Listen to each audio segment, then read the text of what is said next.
2 దశాబ్దాలుగా సౌత్ సినీ ఆడియన్స్ని అలరిస్తూ ఇప్పటికే అదే ఫామ్ క్రేజ్ కొనసాగిస్తోంది చెన్నై చిన్నది త్రిషా కృష్ణన్.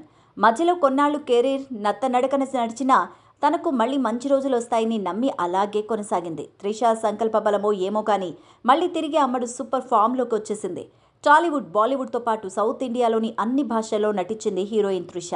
గత 20 సంవత్సరాల పాటు ఇండస్ట్రీలో రాణించిన ఈ ముద్దుకుమ్మ తన అందం, అభినయంతో మంచి గుర్తింపు తెచ్చుకుంది. రెండో ఇన్నింగ్స్ స్టార్ట్ చేసి ఫుల్ బిజీగా మారిపోయింది. ఏ రోజుకి ఇండస్ట్రీలో తన తిరుగులేని ప్రస్థానాన్ని కొనసాగిస్తోంది. వరుస స్టార్ సినిమాలు ఆమెను బిజీ అయ్యేలా చేశాయి. కాలీవుడ్లో PS1, 2, దళపతి విజయ్తో లియో ఇలా వరుస అవకాశాలు అమ్మడిని టాప్లో ఉంచేలా చేశాయి.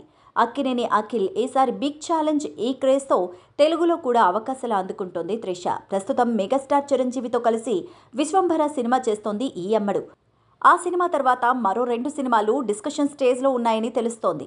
అటు తమిళంలో, ఇటు తెలుగులో దాదాపు 4 సినిమాల దాకా చేతిలో ఉన్న త్రిష కొత్త సినిమాకు సైన్ చేయాలంటే అది 2 ఏళ్ల తర్వాతే అని అంటున్నారు. కాలీవుడ్లో త్రిష చేస్తున్న ప్రతి ప్రాజెక్ట్ భారీ అంచనాలతోనే వస్తున్నాయి.